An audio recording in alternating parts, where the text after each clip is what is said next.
Señalización celular.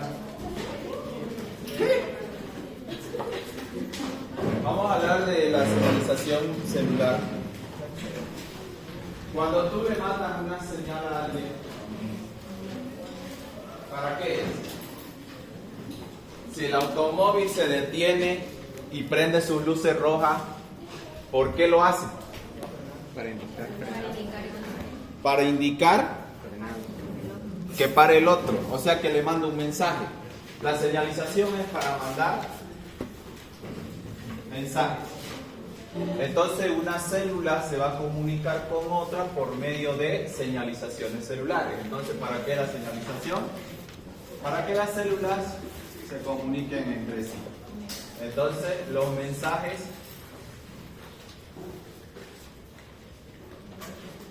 permiten una comunicación entre células.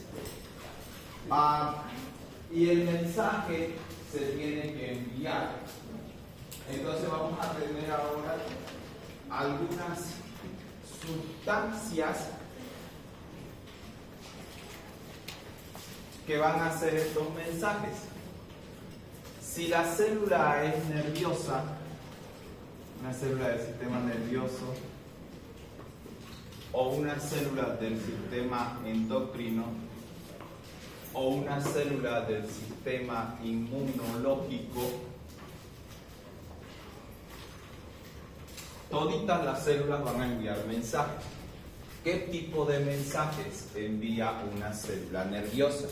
¿Cómo se denominan los mensajes de una célula nerviosa?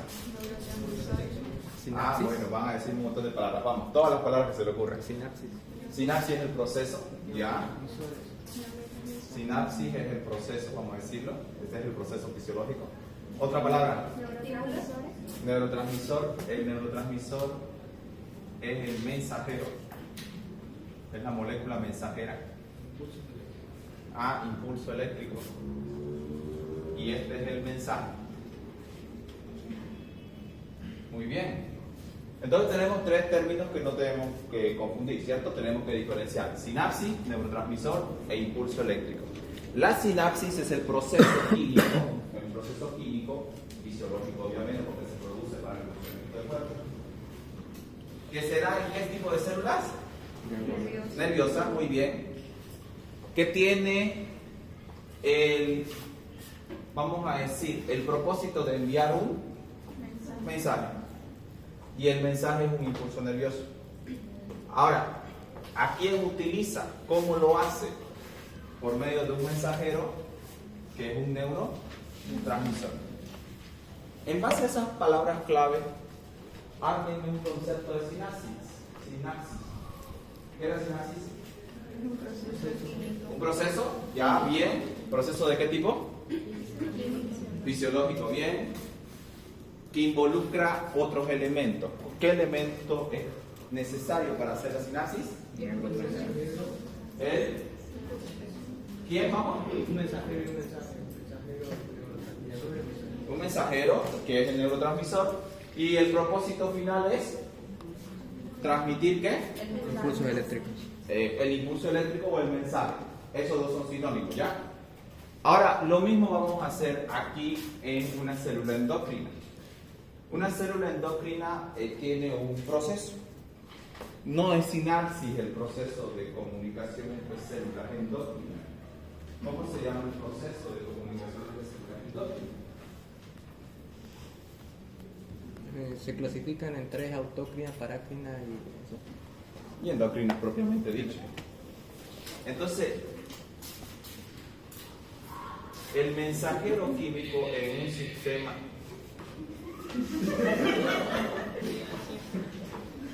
¿qué fue eso? El proceso de comunicación endocrina se va a dar gracias a hormonas. Y aquí sí tenemos que hablar de tres tipos de mensajeros químicos. Aquí había solo un tipo. Toditos los neurotransmisores son mensajeros químicos proteicos. Pero los mensajeros químicos hormonales son de tres tipos: proteicos, esteroideos o derivados de un aminoácido de tirosina.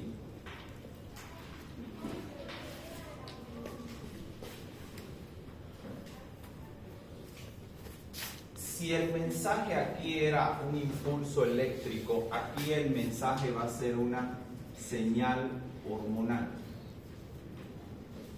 La hormona da una señal. Ambos mensajes, ya sea un impulso eléctrico o una señal hormonal, tiene ciertas características. El efecto que realizan siempre va a ser dentro de una célula. ¿Dónde hace el efecto el mensaje? En la célula. Entonces, ¿a dónde tiene que ir el elemento, ya sea el neurotransmisor o la hormona, para poder llevar su mensaje? ¿A dónde? ¿A dónde? Hacia la célula. Hacia la célula.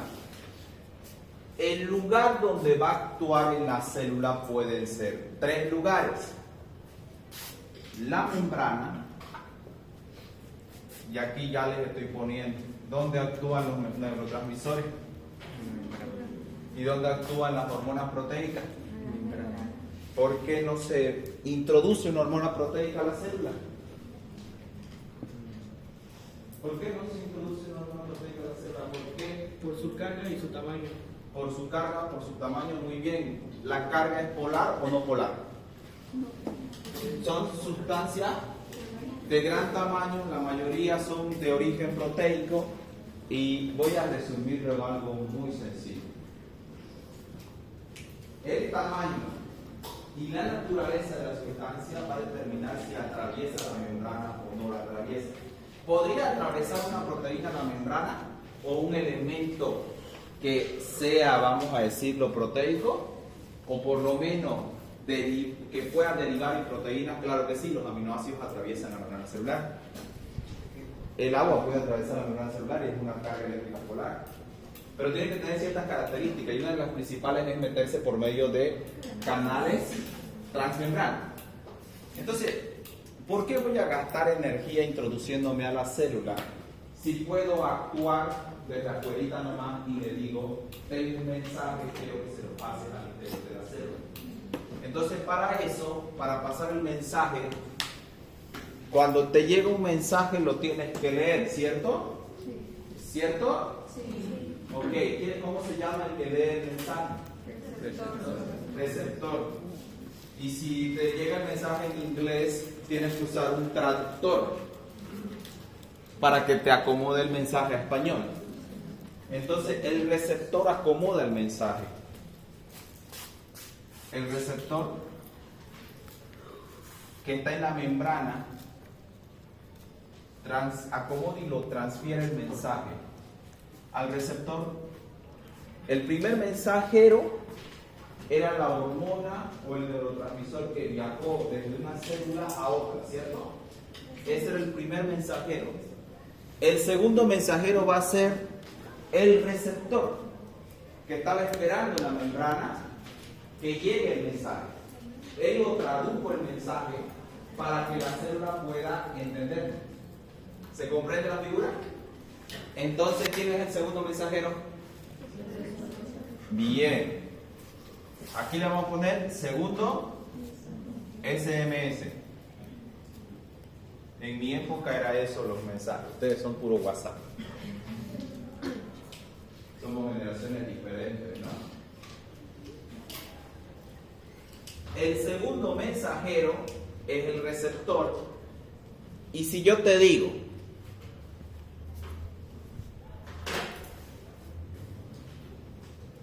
no, todavía no te voy a decir para no confundir. Mejor no. Soy malo, pero no tanto. Aquí hacemos una división.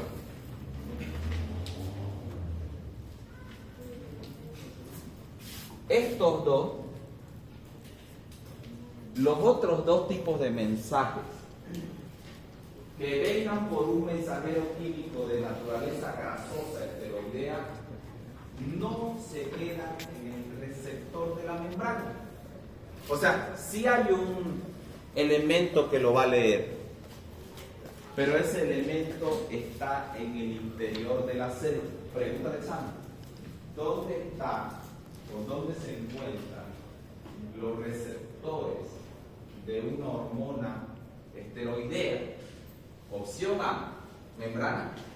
Opción B, citoplasma o interior de la célula. Opción C, no tienen receptores. ¿Dónde se encuentran? Interior de la célula. Interior de la célula o citoplasma. Muy bien. Los de atrás, no sé si vamos entendiendo. Ya, como decía mi profesora de química, los veo con sus ojos cuadrados, no están entendiendo nada. Y verdad, yo no entendía nada. Me emputaba esa profe.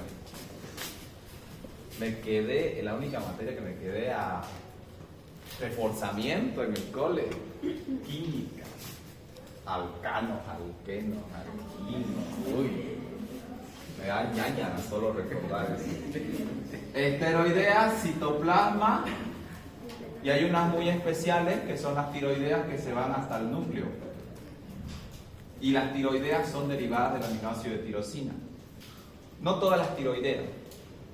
Para complicarle la existencia vamos a avanzar dos tipos de hormonas tiroideas, dependiendo la carga de yodo que tenga. Si tiene 3 yodos será triyodotironina, si tiene 4 yodos será tetrayodotironina.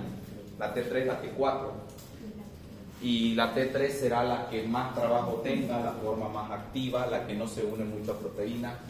Y ahorita les voy a explicar por qué me interesan mucho esos detalles. Pero por el momento decirles que existen mensajeros derivados de grasa o de tirosina que van a actuar por medio de un receptor. Todos actúan por medio de un receptor. Por eso si te pongo la opción no tiene receptor, es una opción trampa, porque todas las hormonas tienen que tener un receptor. Tiene que actuar en un receptor que se encuentra ¿en dónde? En el citoplasma.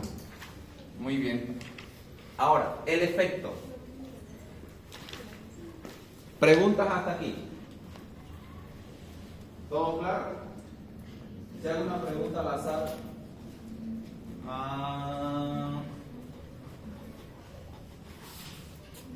Ya. Diga. Ay, perdón. Cuando hablamos de proteicos, quiere decir que solamente actúan en la membrana, y esteroideos quiere decir que atraviesan la membrana.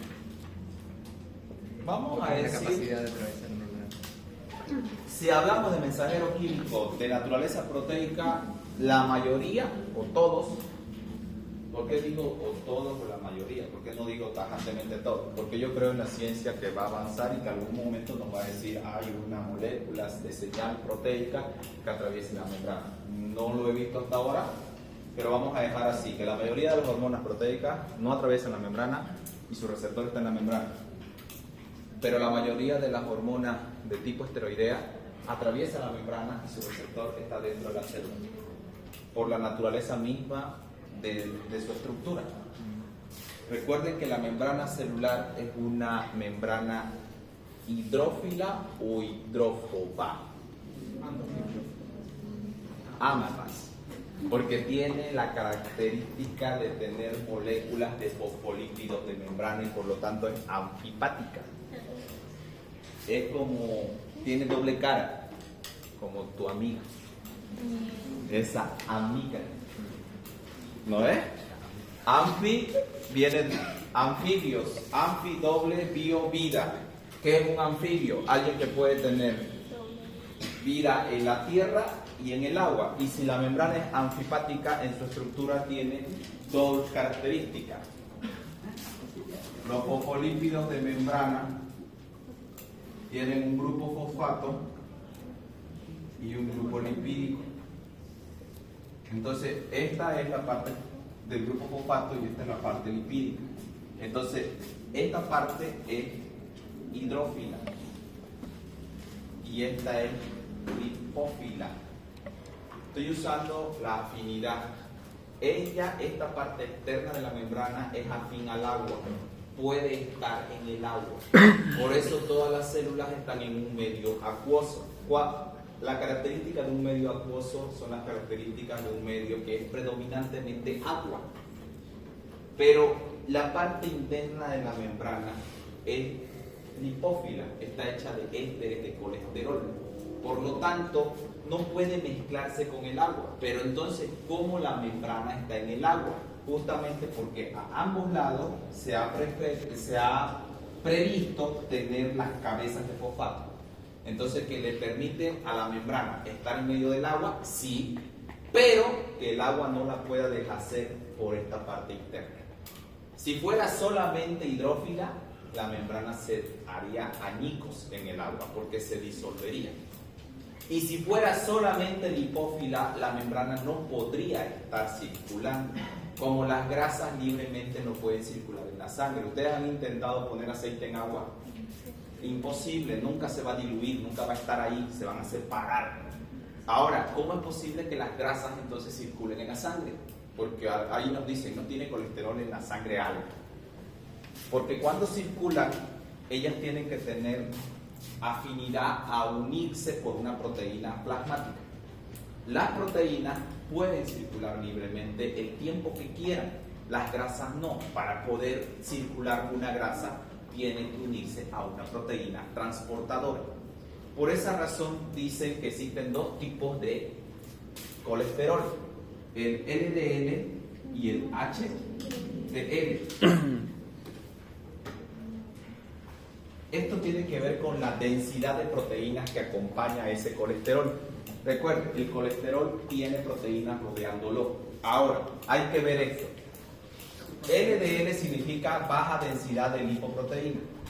Lipoproteínas de baja densidad. Quiere decir lipo, grasa. Proteína, proteína de transporte unida a esa grasa. De baja densidad quiere decir baja cantidad de proteínas. Entonces, esta grasita no puede estar circulando mucho tiempo. Tarde o temprano va a tener que utilizarse o almacenarse. Ahora, lo mejor es utilizarse, pero como el lugar donde se pueden metabolizar las grasas es en el hígado, las LDL no pueden avanzar mucho en la sangre hasta llegar al hígado. Entonces lo ideal es que existan estas otras grasas, las HDL, que son las lipoproteínas de alta densidad, por su sigla en inglés, high, alta densidad de proteínas. Entonces, cuando yo tengo alta densidad de proteínas, me aseguro de que pueda viajar hasta el hígado, y en el hígado voy a poder ser metabolizada, utilizada o desechada, pero rara vez almacenada. Entonces aquí ya tienen una figura muy básica, porque esto se tiene que ver en bioquímica, pero muy básico de que a mí me conviene tener más alguien que me transporte la grasa al hígado para que se utilice, se deseche, se metabolice, porque a partir de ahí ese es el laboratorio del cuerpo, donde se van a crear las hormonas, por ejemplo. O alguien que me asegure que si va a ser utilizada, sea utilizada por la célula. Por ejemplo, puedo ir hasta la médula suprarrenal o hasta la corteza suprarrenal, la zona vesicular, a crear cortisol, que el cortisol está hecho de grasa. Entonces puedo llegar hasta ahí. Pero para llegar hasta ahí necesito HDL. Por eso siempre dicen, colesterol de buena calidad es aquel colesterol que te va a ir circulando por mucho tiempo en la sangre y va a ir recogiendo a la grasita que se hubiera quedado pegada en las arterias. Porque dice, a ver, aquí estoy circulando, soy HDL, uy, un ácido graso libre, lo atrapa y se lo lleva. Ah, tengo grasas en las arterias, va limpiando. Sin embargo, una LDL como que dice, el cancelio, ya no puedo. Se pega en la arteria.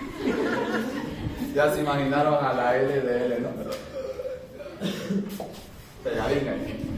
Entonces, las LDL generalmente provienen de todo lo que son ácidos grasos saturados y polisaturados. Y las HDL de los grasos que no son saturados. Un ácido graso se satura. Generalmente los ácidos grasos tienen alta energía porque son cadena de hidrógenos.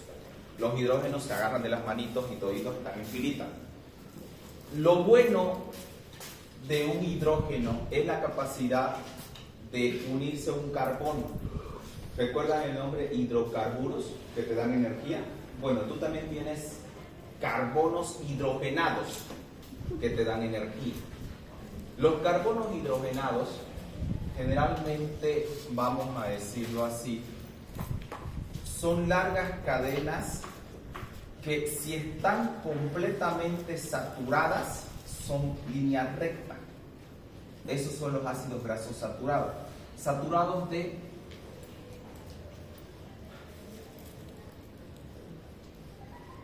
no sé si se acuerdan de las cadenas de carbono. ¿Con cuántos elementos puede hacer enlace un carbono? 4, porque tiene 4 brasiles. Esto es una cadena de carbono hidrogenada completamente. Se lo denomina ácido graso saturado, porque me falta un solo elemento para convertirlo en ácido graso. ¿Cuál es? El glicerol. ¿Cuál es? El glicerol. El glicerol. Si los triglicéridos tienen 3 cadenas, tendría que ser 3 cadenas, ¿ya? Los triglicéridos. Pero si es una cadena, es un ácido graso, ¿ya? Los triacilglicerol son 3 cadenas de ácido graso. No, está bien, está bien. Pero lo que me interesa es esto. Si yo le quito un hidrógeno aquí, la cadena se tuerce.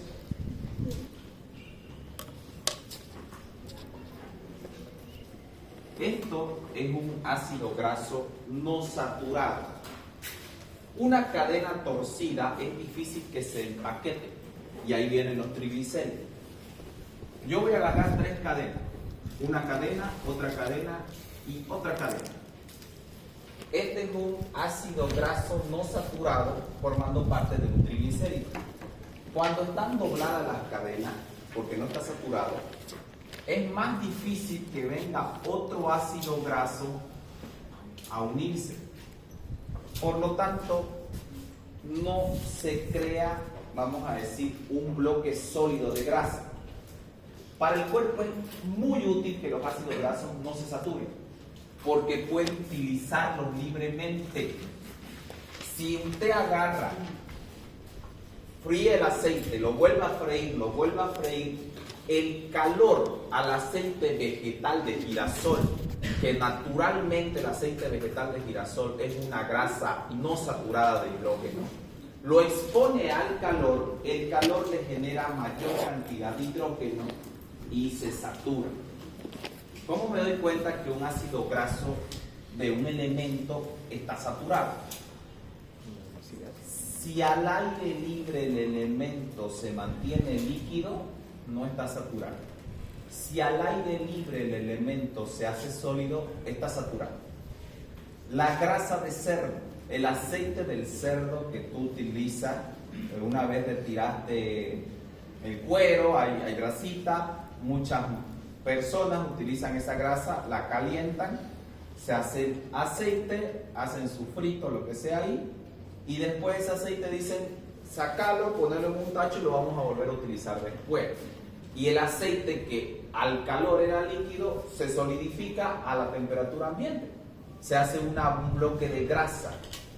¿Saturado o no saturado? Saturado. Muy bien. ¿Beneficioso o no beneficioso? No beneficioso. Muy bien. ¿Por qué? Porque ese ácido graso saturado tiene tendencia a convertirse en un colesterol LDL. Y LDL igual taponamiento de arteria.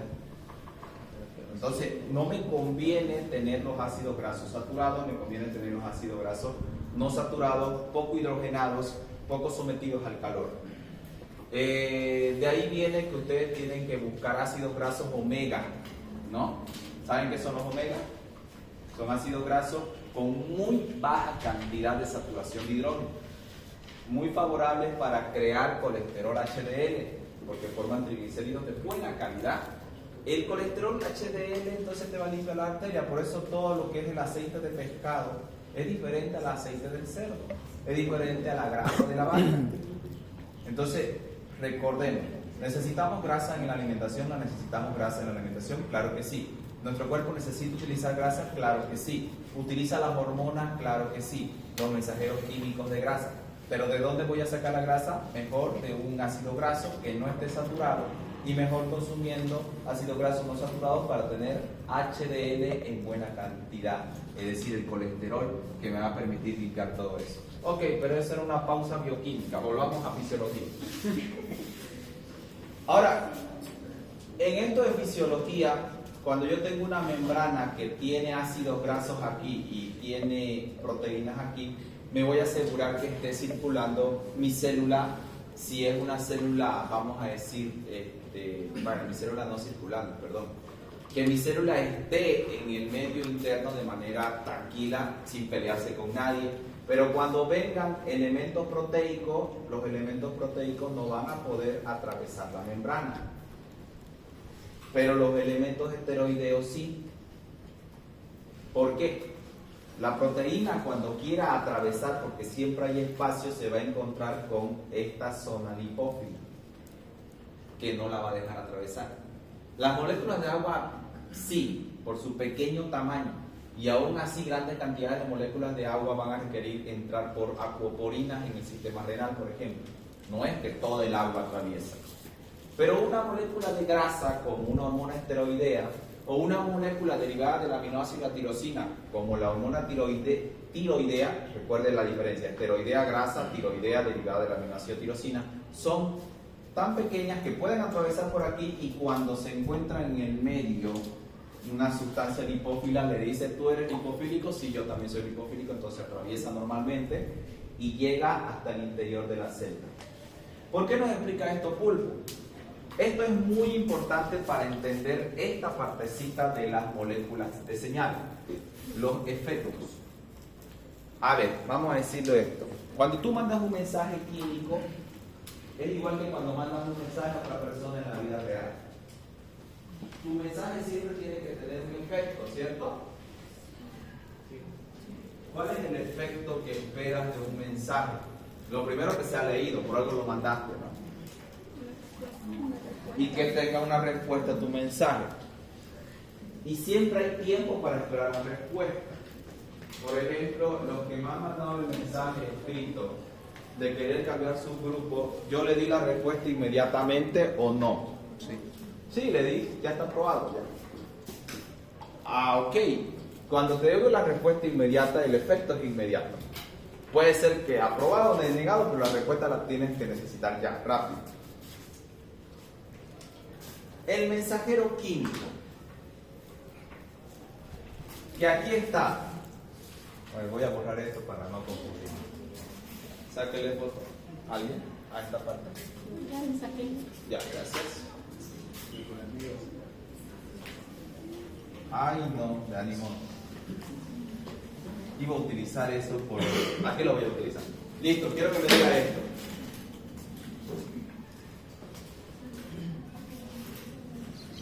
Esto es proteico. Está de una neurona a otra.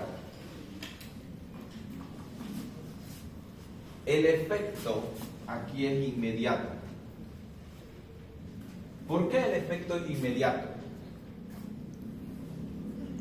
Porque por la cercanía del que emitió el mensaje con el que va a recibir el mensaje. Hay una célula nerviosa aquí que mandó el mensaje. Esa es la célula emisora. Y hay una célula aquí que recibió el mensaje y es la célula receptora. La distancia que separa a dos dendritas es muy pequeña. O sea, una hendidura sináptica. Gracias. ¿En qué medida? Micrómetro. Muy bien.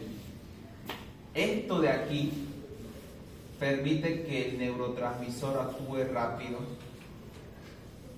y rápidamente, vamos a decirlo así, se recicle. el neurotransmisor necesita actuar rápido y rápidamente se recicla. Vuelve, la mayoría de los neurotransmisores, una vez actúa, se desecha, pero vuelven sus elementos a entrar a la célula para crear más neurotransmisores. El cuerpo optimiza su funcionamiento con neurotransmisores de acción rápida. Primera característica del sistema nervioso: todas sus respuestas son rápidas, porque sus neurotransmisores constantemente se están liberando. Y por esa razón, la célula nerviosa, si la clave de una célula nerviosa es enviar mensajes, si usted no le da glucosa, es decir, energía y oxígeno para crear la energía aeróbica, necesita oxígeno, la célula nerviosa se va a detener.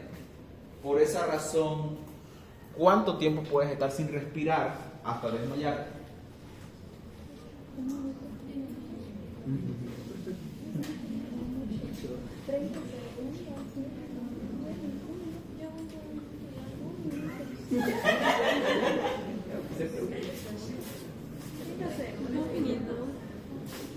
De más de un minuto ya están desmayados, ya están.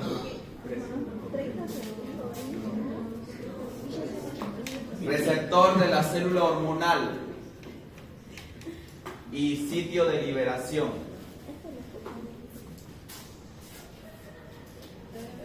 Esta es una célula endocrina.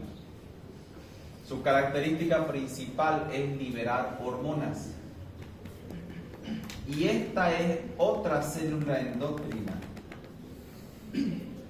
la célula emisora de un mensajero químico llamado hormona. Le tira el mensaje a una célula que está muy lejos. La célula receptora del mensaje puede estar en el testículo derecho y el mensajero original está en la glándula hipófisis, en la cabeza. Entonces, como son largas las distancias, tiene que recorrer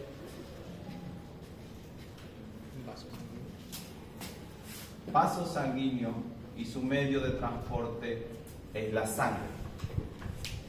Ahora, aquí viene la explicación que hace rato les di de para que alguien esté circulando. ¿La grasa puede circular? Libremente no. ¿La proteína? Sí, muy bien. Entonces, la proteína, la hormona proteica puede circular libremente por la sangre. Bien, no hay lío, ¿no? Si yo te digo, ¿cómo puede la adrenalina? Circula, opción A, de manera libre. Opción B, unida a proteína plasmática. Opción C, no circula. Unida a proteína plasmática. La noradrenalina. Circula, opción A, unida a proteína plasmática. Opción B, sin unirse a proteína plasmática de manera libre. Opción C, no circula por la sangre. No circula. Ah, ¿por qué no circula por la sangre? Ah, muy bien.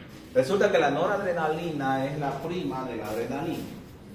Solamente que la adrenalina le da a todo.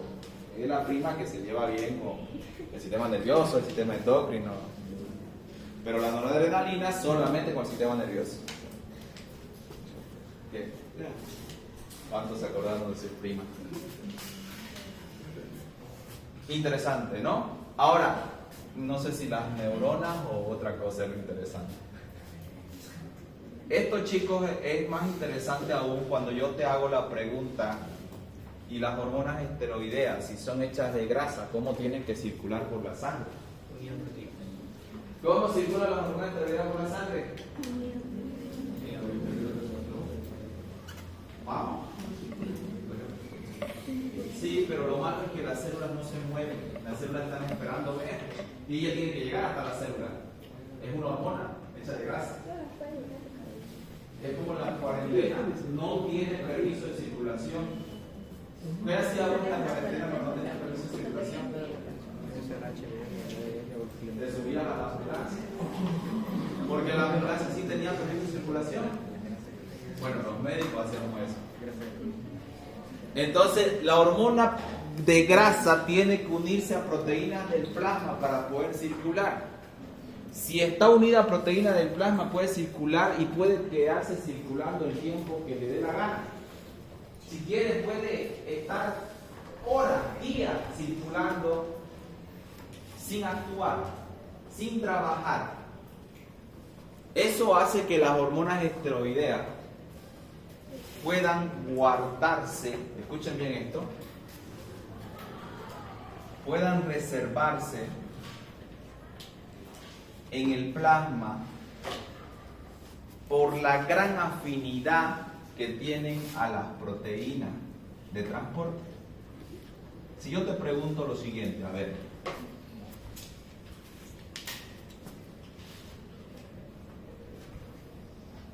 la hormona tiroidea no es una hormona esteroidea, pero tiene gran afinidad a las proteínas del plasma, a unirse a las proteínas del plasma. Escucha bien esto. Mientras mayor cantidad de yodo tenga. Ya, vamos bien, ¿no? Es una hormona que no es grasa, pero que puede unirse a una proteína del plasma si tiene harto yodo. Si yo tengo dos hormonas, una que tiene 3 yodos y otra que tiene 4 yodos, ¿cuál de ellas usted consideraría como hormona de reserva? ¿Cuál de esas hormonas usted la puede considerar como una hormona de reserva? La respuesta ya se la di cuando yo le decía estas 3 palabras. Reserva en el plasma porque hay proteínas guardándola. Te dije esto, ¿no? Para saber que una hormona va a estar reservada en el plasma, tienes que saber si esa hormona se quiere unir a proteínas. Y aquí yo te dije que entre estas dos hormonas hay la que se va a unir más a proteína, es la que tenga mayor cantidad de yodo. ¿Cierto? ¿Y cuál tiene mayor cantidad de yodo? La T4. Si yo te hago la pregunta, ¿cuál es la hormona de reserva? ¿La T3 o la T4? ¿Por qué es la hormona de reserva? Y al tener mayor cantidad de yodo le da la característica de unirse a proteínas plasmáticas. Entonces, si tú tienes una hormona unida a proteína plasmática, puede llegar el paciente y te dice, o el de laboratorio viene y te dice, doctor, este paciente tiene hartísima hormona tiroidea, no le ve el bocio así grandango, lo tiene, no puede ni tragar, está produciendo harta hormona. Y el paciente te dice, yo me siento bien. No saben nada sus laboratorios aquí, pues yo estoy tranquilo. Efectivamente le haces todas las mediciones de signos vitales para ver si sus hormonas tiroideas están actuando y no tiene taquicardia, no ha perdido peso, no tiene sudoración, está todo bien. O sea, es una persona eutiroidea, es decir, normal en la función, solo que el laboratorio te dice que tiene harta hormona tiroidea y tú la ves el bocio produciendo mucha hormona tiroidea. Explicación fisiológica de eso. Está produciendo más T4 Y el T4 se está almacenando en la proteína plasmática, pero no está produciendo efecto, por eso no tiene más síntomas.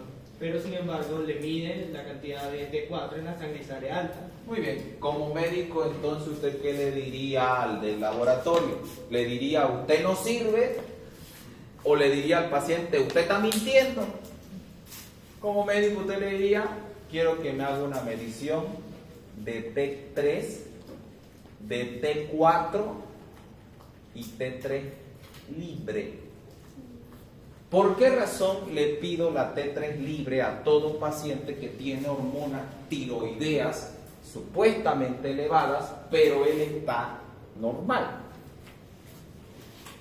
Porque la T3 libre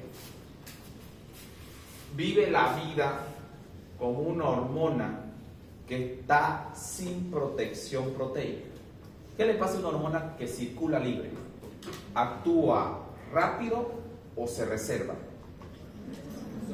Actúa rápido. Acción rápida. Actúa rápido. Es como los varones. Los varones con novia no hacemos nada. Porque tenemos nuestra proteína ahí plasmática cuidándonos siempre. El que está soltero tampoco hace nada porque los hombres somos fieles. Nuestras proteínas son nuestros principios. Mienten. ¿Quién es el profe? ¿Yo o vos?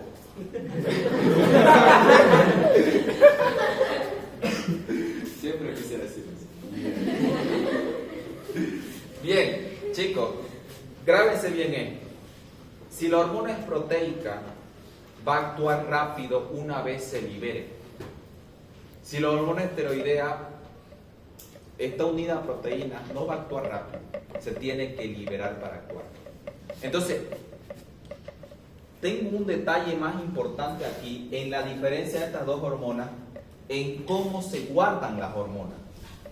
Pues yo te voy a preguntar eso. ¿Una hormona se puede guardar? Depende. Sí. Tiene que tener una acción rápida o localizar. ¿Cuesta mucho al cuerpo hacer hormona? Le cuesta al cuerpo hacer hormona y le cuesta hacer neurotransmisor. Y el cuerpo siempre tiene reservas de todo. Guarda reservas. El cuerpo tiene un proceso que se llama anabolismo. Ahora, ¿cuánto tiempo guarda una sustancia? Depende de las circunstancias en las cuales el cuerpo está. El guardar una hormona, de que la va a guardar, la va a guardar. Por eso cuando hoy dejas de producir una hormona, los efectos tal vez no los sientas hoy, los sientas de aquí a un tiempo, porque tienes reservas y sus acciones siempre son lentas de las hormonas. Pero hoy día dejas de producir neurotransmisores, ¿cómo crees que te vas a sentir?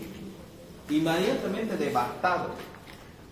Una noche sin dormir y sin liberar la serotonina, principal neurotransmisor de dos eventos, la facilitación de la memoria a largo plazo, serotonina, y la alegría, el buen humor, está dado por la serotonina.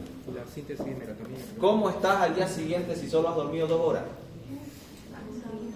¿Cómo está tu estado de ánimo? ¿Cómo está tu memoria? Por los suelos. Sí, la memoria. Como el chopo. ¿Cómo está tu tiempo de reacción? Lento. Una noche sin dormir bien. O sea, sin embargo, hoy dejas de producir cualquiera de tus hormonas, al día siguiente estás normal. Porque tienes reservas y actúan lento. Ahora, ¿dónde se guardan las hormonas proteicas? Generalmente las hormonas proteicas se guardan en el plasma. No, porque ellas salen a actuar directo. Ellas se guardan dentro de la célula que las produce. Dentro de las glándulas endócrinas, específicamente si es una célula, cuál es la estructura organela celular que guarda la proteína. La síntesis de proteínas se realiza ¿dónde? Tenemos ribosoma del núcleo para ir ¿a dónde? Al retículo endoplásmico liso y después pasamos al rugoso y del rugoso pasamos al aparato de Golgi. Muy bien. Tenemos una reserva de proteínas y las almacenamos en vesículas. La proteína la puedes guardar en una vesícula. Entonces, ¿dónde está la reserva de las hormonas proteicas? A partir de ahora yo siempre voy a preguntar hormonas proteicas, insulina, glucagón. La insulina se guarda en vesículas.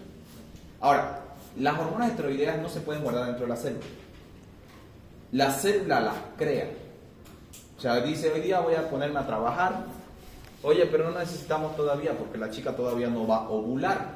Recién estamos en el día 5 o 6 del ciclo menstrual. Ah, bueno, pero yo ya quiero prepararme. Libero y no actúo inmediatamente, sino que se une a proteínas del plasma. Entonces, las reservas generalmente están en las proteínas del plasma. La chica deja de comer grasa, no va a tener efecto hasta dentro de una buena cantidad de meses, y después de esa buena cantidad de meses, su periodo menstrual empieza a ser irregular. No le baja, le viene 2 veces en un mismo mes, después 3 meses sin venirle. Entonces, y las chicas generalmente no hacen la vinculación del consumo de ácidos grasos, que es naturalmente necesario para crear las hormonas sexuales, y si no tienes hormonas sexuales, no es que pero es que yo estoy con la dieta hace 4 meses y recién hoy día mi menstruación se me afectó. Claro que sí, porque tenías una buena reserva de hormonas esteroideas, pero hoy día se está afectando. Entonces, siempre pregúntenle a cualquier persona que tenga algún tipo de trastorno alimenticio, no va a llegar por el trastorno alimenticio, porque la persona que está cursando con aquello tiene un efecto en la percepción de la realidad, de cómo se ve a ella misma y de lo que es saludable o no. Entonces ya no lo va a admitir. Lo único que va a venir es: doctor, mi ciclo menstrual está de la patada. Va a venir por el ciclo menstrual. Entonces, ¿qué tengo que hacer yo?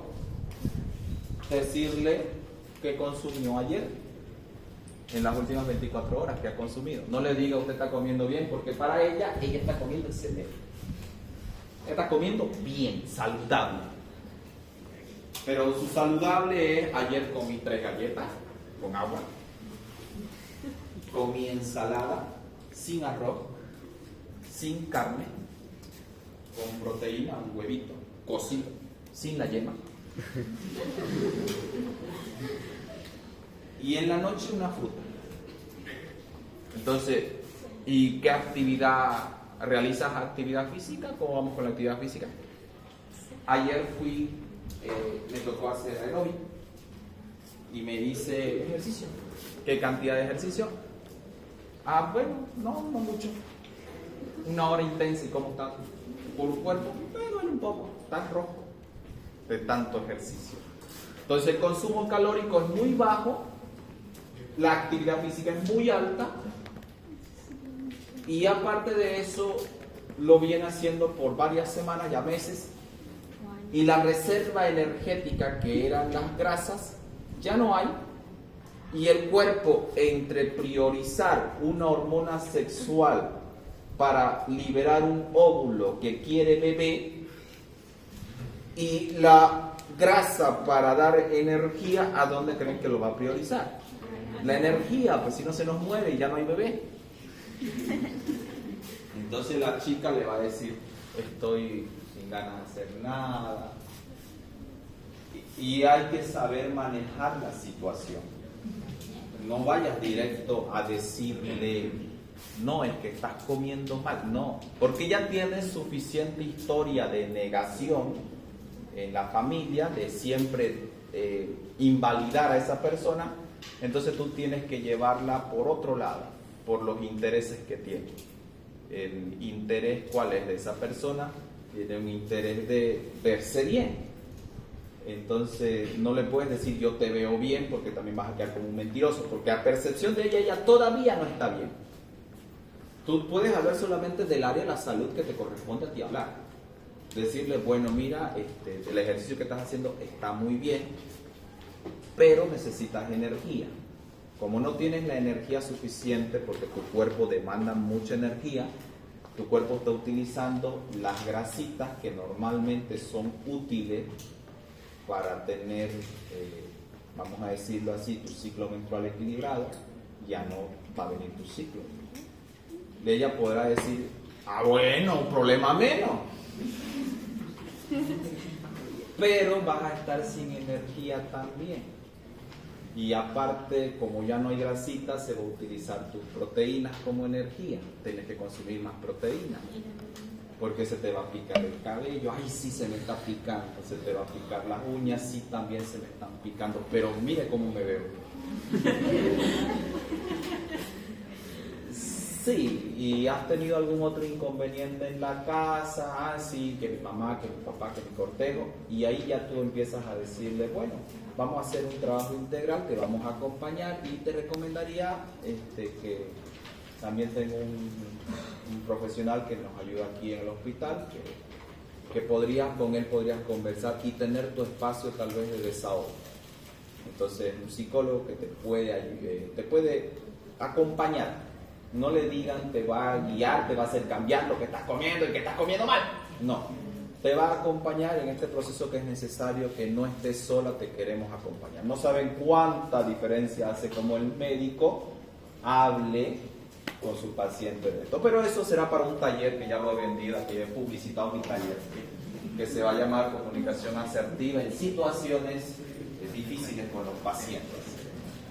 Doctor, una pregunta. La hormona esteroidea, si se almacena, se está unida a mucha proteína plasmática. Ya. ¿Qué es lo que le indica a esa hormona cuándo debe utilizarse? Muy buena pregunta. Generalmente la hormona tiroidea, ¿alguien dijo adenipófisis? Muy bien. ¿Qué se siente ser el ñoño de la clase? No, mentira, pero es correcto, la adenipófisis. ¿Por qué mecanismo? ¿Por qué mecanismo lo hace? Manda pues por el tálamo. Muy bien, manda una señal, el tálamo manda una señal, la adenopófisis la recibe.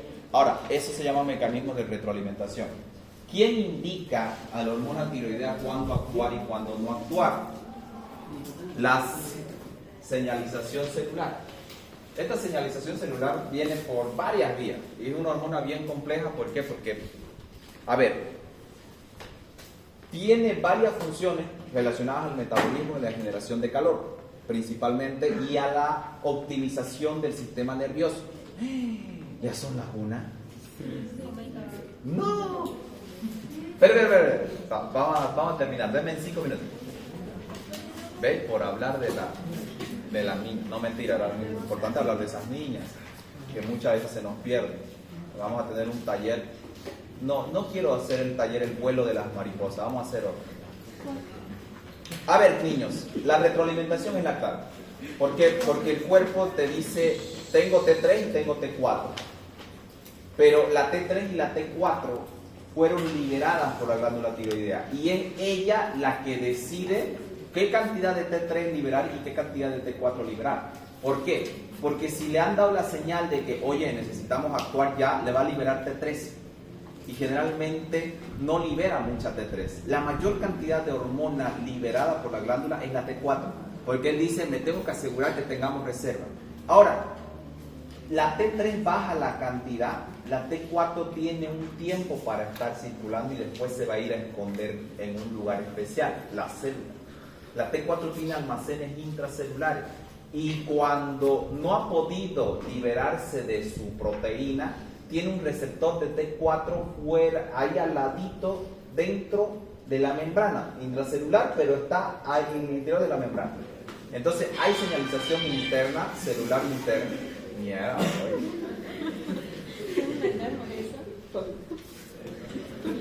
miren, no todo para que se sienta incómodo.